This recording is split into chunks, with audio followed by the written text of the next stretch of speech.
as portas do inferno não prevalecerão. Quando nós abrimos a Bíblia no livro de Mateus, capítulo 16, versículo 18, nós lemos a palavra de Deus da seguinte forma: Também eu te digo que tu és Pedro, e sobre esta pedra edificarei a minha igreja, e as portas do inferno não se prevalecerão contra ela.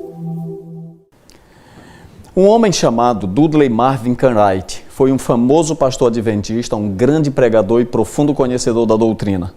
Ele fez uma declaração muito interessante dizendo que a nave adventista, o barco adventista, não iria chegar no porto e ele iria se quebrar completamente. Ellen White escreveu para Cartwright dizendo as seguintes palavras: Tive um sonho impressionante na noite passada. Pensei que o irmão estivesse num navio solidamente construído, navegando em águas muito agitadas. Por vezes as ondas passavam por cima e o irmão ficava completamente molhado e dizia: vou descer deste navio, ele vai afundar. Não, dizia alguém que parecia ser o comandante, este navio vai entrar no porto, nunca há de afundar. Mas o irmão respondia: eu serei arrebatado pelas ondas. Como não sou comandante nem piloto, quem se importará? Vou tentar aquele navio que o Senhor vê lá adiante.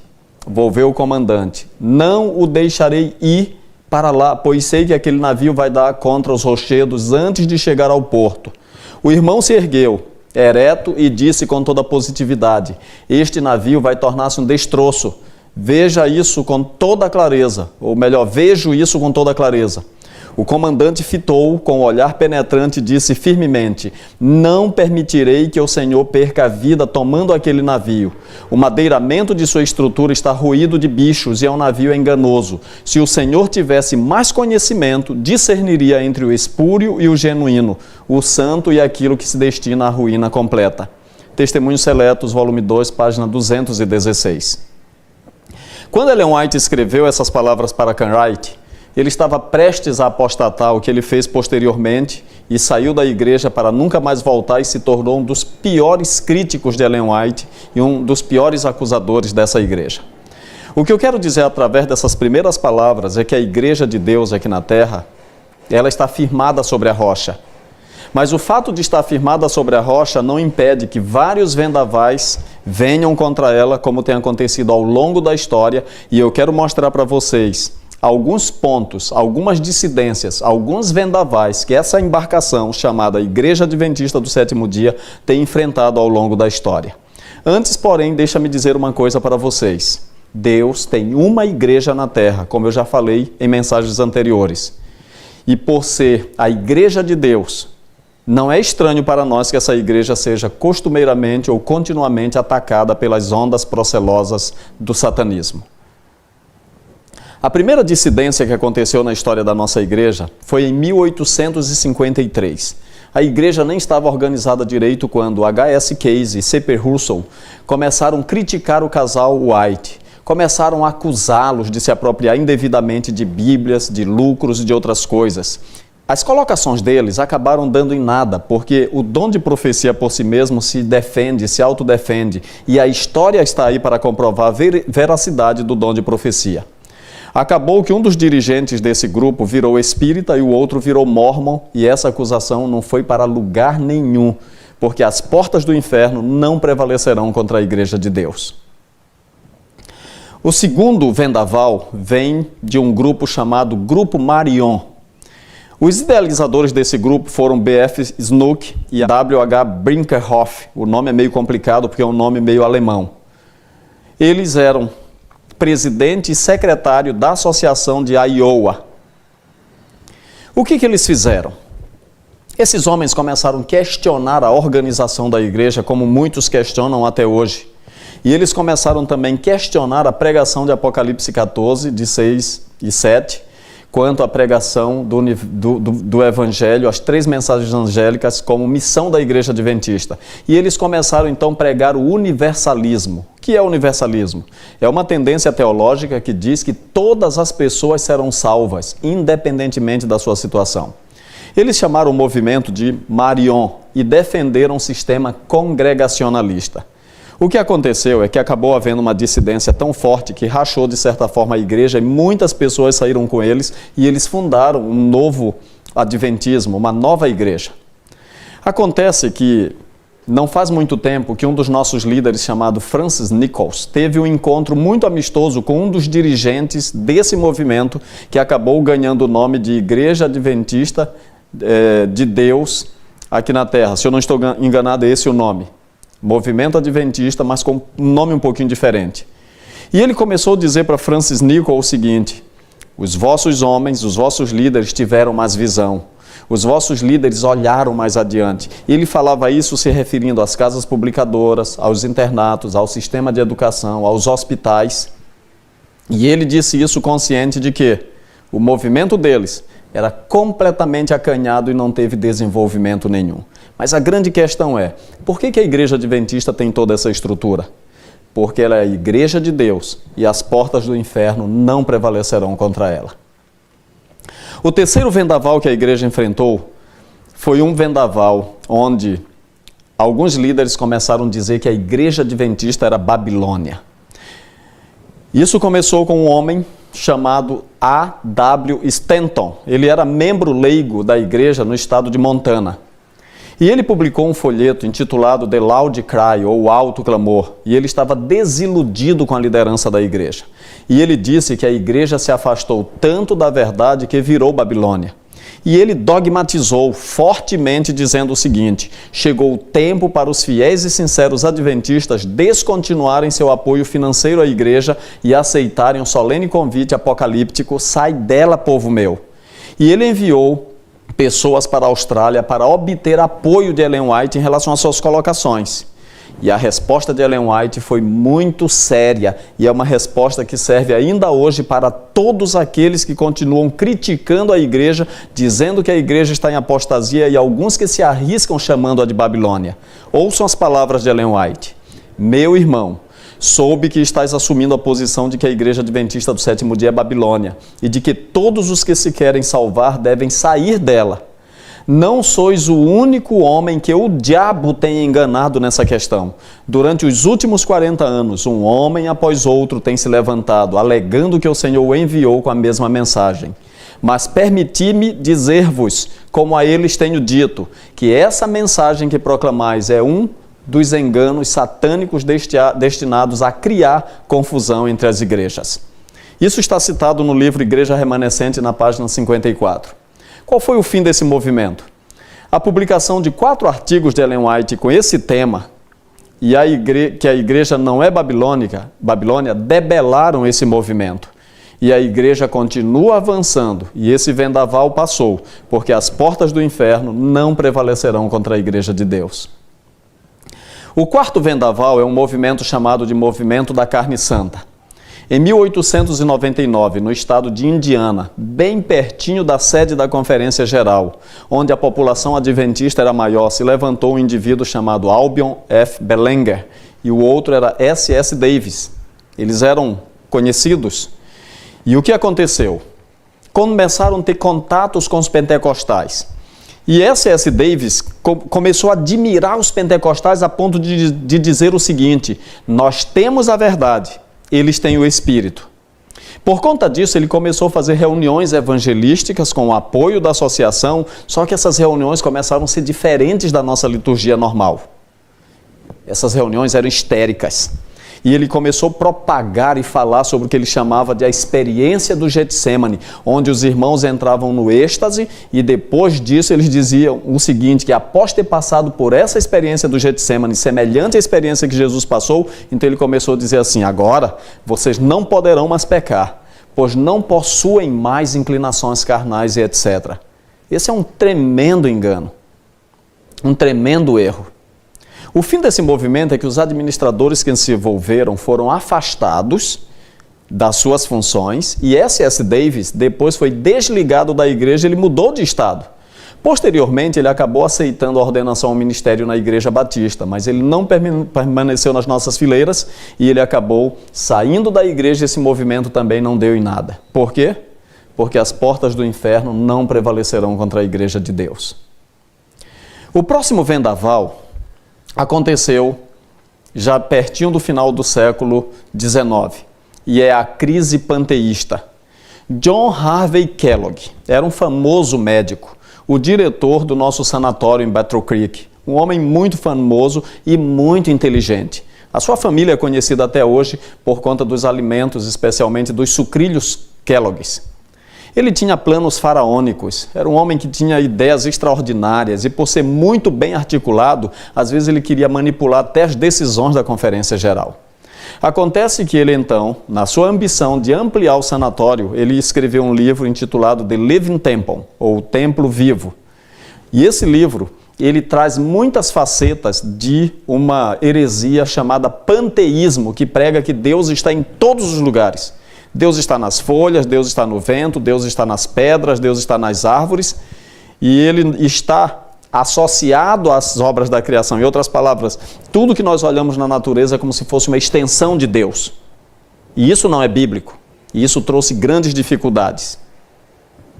Acontece que esse livro foi mandado para a nossa editora chamada Review and Herald. E eles aceitaram o manuscrito.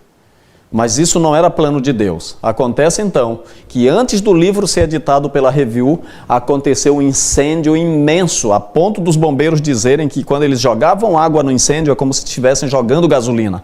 Ellen White, posteriormente, teve uma visão onde ela disse que ela viu o anjo com a espada desembainhada sobre Battle Creek. E foi o anjo que tocou fogo naquela editora para que não publicasse esse livro que seria tão nocivo. Nesse ínterim, chega o momento da Assembleia da Conferência Geral de 1903. A situação era complicada. O presidente naquela ocasião era o pastor Arthur G. Daniels. E ele estava tão abatido que ele saiu para casa depois daquele dia de trabalhos e ele foi desafiado por algumas pessoas, e quando ele chegou no hotel, estava ali no quarto dele uma carta que Ellen White tinha enviado da Austrália ou da Califórnia para ele. E nessa carta havia um conteúdo tremendo, um conteúdo extraordinário. E Ellen White escreveu para ele dizendo que ela viu numa visão um navio e alguém gritou: iceberg à frente, iceberg à frente. Mas ela ouviu também, nessa visão, o comandante do navio dizendo: enfrente o gigante, enfrente o gigante. Arthur Daniels tomou coragem. E ele entendeu que o gigante era aquele desafio do panteísmo. E ele leu essa carta diante da Assembleia da Conferência Geral e eles romperam completamente com as ideias que estavam assediando a igreja naquele momento, as ideias panteístas. Houve avaria? Sim. Houve perda? Sim.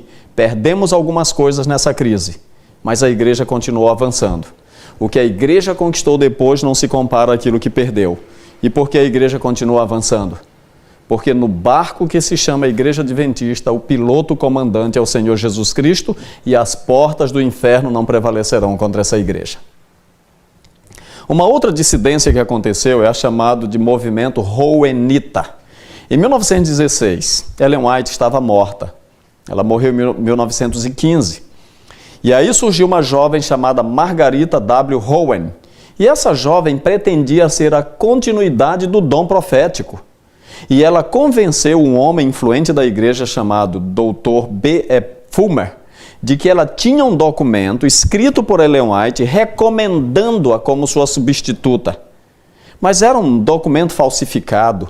E ela então conseguiu convencer um indivíduo que teve acesso aos escritos de Ellen White e numa visita, no momento quando faltou luz, quando a luz se apagou, aquele homem colocou aquele papel entre os manuscritos de Ellen White.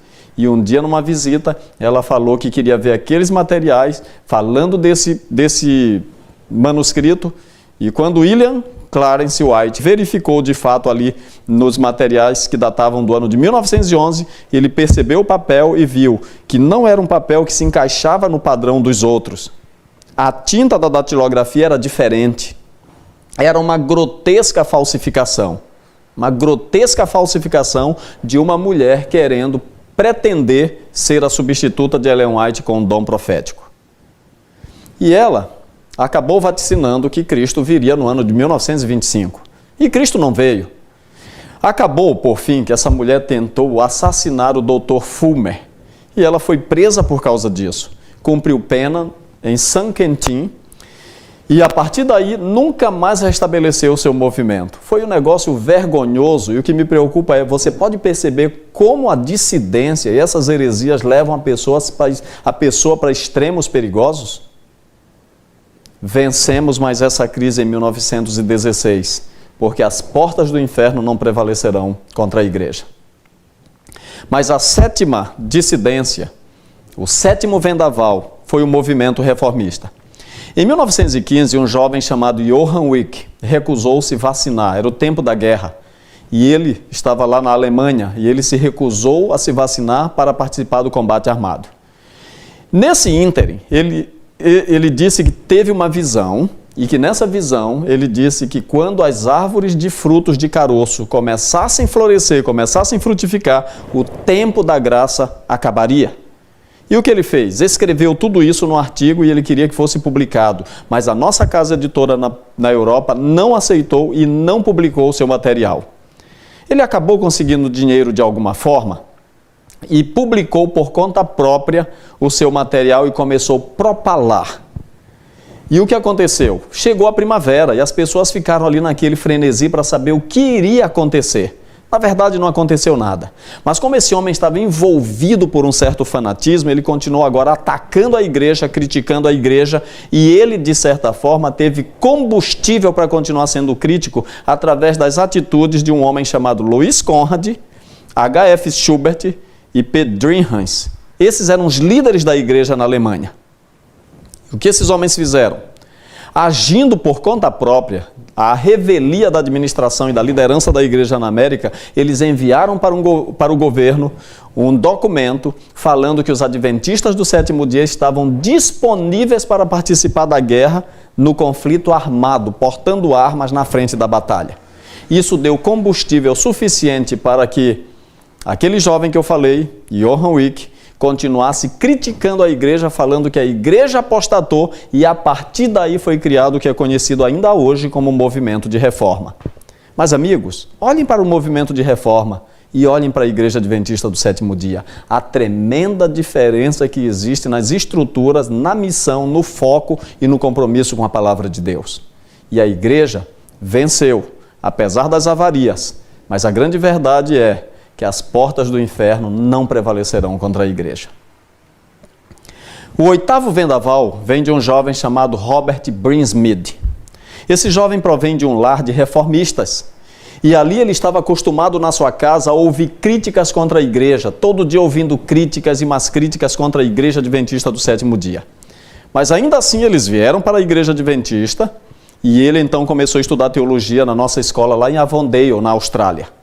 E esse jovem, no seu primeiro ano de ministério, ele escreveu uma monografia onde ele já se coloca contra a posição dos adventistas em relação ao santuário, e ele assevera com toda a sua força que o Espírito Santo só seria derramado depois da erradicação dos pecados lá no santuário celestial. Agora, queridos, no terceiro ano, ele escreveu uma outra monografia de 131 páginas, chamada A Visão junto ao Hiddekel, onde ele fala ali sobre o rei do norte e o rei do sul, e ele diz então que o rei do norte, que ele caracteriza como papado, estava invadindo o Monte Santo, que ele caracteriza como a igreja adventista, e estava poluindo a igreja, trazendo heresias para dentro da igreja, e ele então começa a dizer que a igreja apostatou também. Mas ele cometeu um outro erro, o erro de fazer uma analogia entre o templo da alma e o santuário celestial. E esse homem, por conta disso, ele acabou indo para o perfeccionismo. Robert Brinsmead causou muitas dificuldades na igreja, mas o subproduto final da sua teologia é a teologia do perfeccionismo. Qual foi o fim de Robert Brinsmead e seu movimento? Ele saiu da Austrália para os Estados Unidos, ele foi convidado pela administração a não continuar seus estudos, e ele veio para os Estados Unidos, ele conseguiu dinheiro, ele começou a publicar materiais, mas ele tinha um problema. Ele adulterava os escritos de Ellen White para dizer o que ele queria que fosse dito e não aquilo que ela estava dizendo. Em 1971, ele abandonou a teologia do perfeccionismo, renunciou à crença no dom profético de Ellen White e transformou a guarda do sábado em algo apenas do culto judaico. Por isso, Robert Brinsmead pode ter aplicadas para ele as palavras de Moisés acerca de Rúben, filho mais velho de Jacó. Era inconstante como as águas.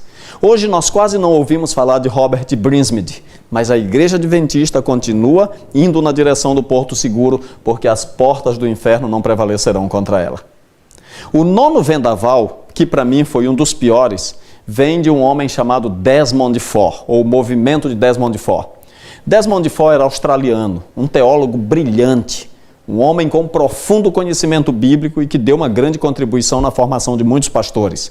Ele foi convidado como professor para o Pacific Union College, lá nos Estados Unidos. Mas no dia 27 de outubro de 1979, ele fez uma declaração bombástica enquanto falava para os alunos e para os administradores ali naquela escola. E ele declarou que desde que ele entrou na igreja, há 35 anos no passado, antes daquela declaração, ele tinha dificuldades para entender Hebreus 9:10, relacionado à entrada de Cristo no santuário celestial. Na concepção dele, Cristo entrou no lugar santíssimo, portanto, o juízo investigativo, ou melhor, o ministério de Cristo no lugar santíssimo começava em 31 e não em 1844, como nós declaramos à luz de Daniel 8:14. E foi uma declaração bombástica. Mas a igreja naquele momento deu tempo para ele rever seus apontamentos, rever suas ideias, o mandaram para Washington, onde ele teve todo o apoio da igreja, deram uma secretária e ele teve tempo de 6 meses para escrever suas ideias. E ele teve muitos desafios. E ele escreveu. E nós podemos sintetizar os problemas de Desmond Ford da seguinte forma. Primeiro problema. Ele não cria mais no princípio de ano de interpretação profético. Segundo, Daniel 8,14, ele diz que não são os pecados dos santos que contaminam o santuário celestial. Em outras palavras, ele estava dizendo o seguinte: se não há pecado dos santos no céu, qual é a necessidade de um juiz investigativo?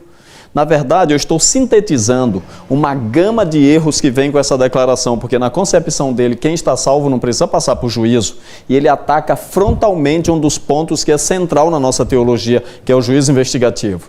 Em Daniel 8,14, ele diz que o termo que aparece ali não é a palavra purificar. Até 2.300 tardes e manhãs e o santuário será purificado. Ele diz, não é purificar, é vindicar. Ou seja, para que purificar um santuário que não está purificado? Em outras palavras, 1844 não tem significado nenhum na concepção de Desmond Ford como data de início para um juízo investigativo. Porque o próprio juiz investigativo ele nega, porque aquele que está salvo em Jesus, ele diz não precisa entrar em juízo porque passou da morte para a vida. É claro que isso não ficou dessa forma. Houve um encontro num lugar chamado Glacierville, num rancho naquele lugar no Colorado, com 114 teólogos, administradores e líderes da nossa igreja. Ele foi muito bem tratado, houve um clima assim de muita cortesia, mas ele não voltou atrás. Ele rejeitou a fé adventista e ele acabou tendo a sua credencial suspensa e abandonou de certa forma a igreja. Desmond Ford abalou muito a doutrina do santuário, mas a pergunta é, isso nos fez mudar a fé? Pelo contrário. A partir dessa dissidência, a igreja estudou mais ainda a doutrina do santuário e nós temos hoje uma fundamentação muito mais forte, com respostas bem fortes para todos os críticos a respeito disso. Mas uma coisa que nos preocupa é o que Ellen White diz, que nos últimos dias surgiriam pessoas que negariam a existência de um santuário celestial. O último vendaval vem através de um homem chamado Walter Rea. Ele era pastor da cidade de Long Beach, na Califórnia, e ele tinha 36 anos de ministério. Ele então começou a acusar Ellen White de plágio, ou seja, do uso indevido de outras fontes sem lhes conceder o crédito autoral.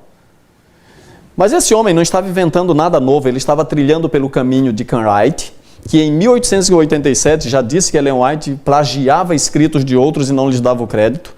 Kellogg fez a mesma abordagem em 1907 e Bellenger nos anos 30.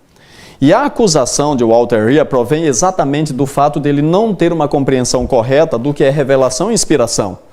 Porque quando nós estudamos na Bíblia sobre revelação e inspiração, nós entendemos duas coisas. Há revelações e visões diretas, como é o caso do livro de Apocalipse.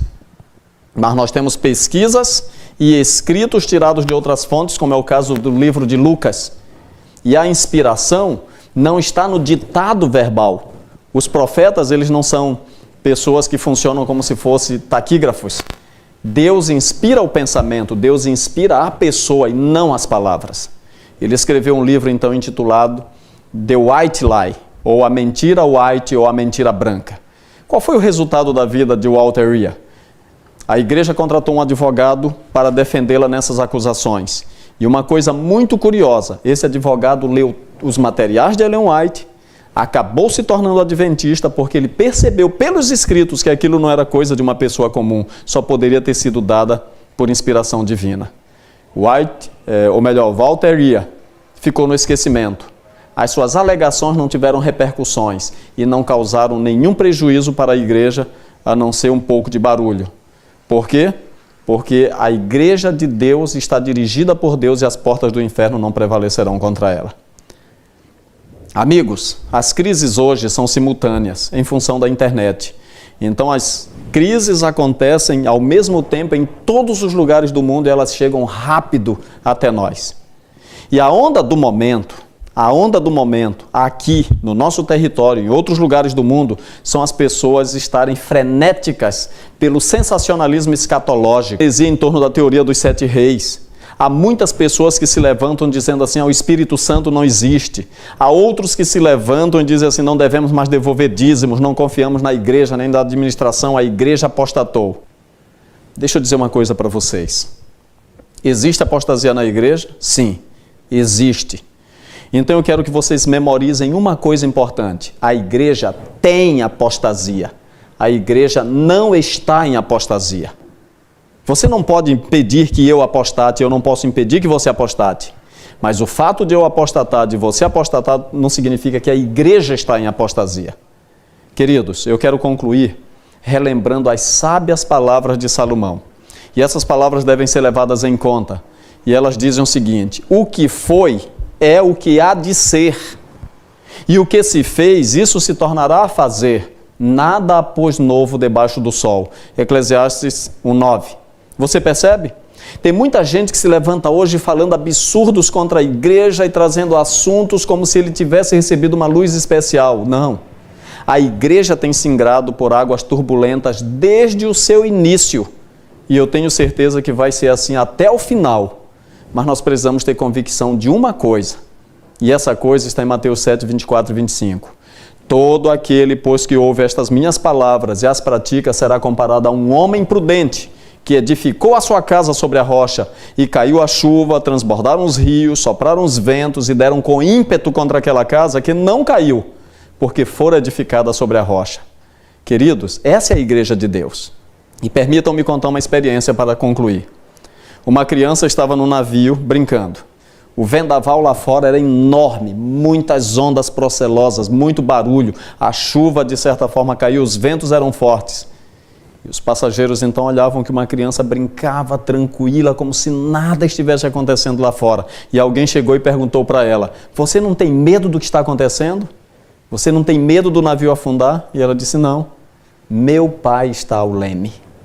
Meu pai está ao leme. Nada temos a temer quanto ao futuro, a menos que esqueçamos da maneira maravilhosa como o Senhor nos conduziu até aqui.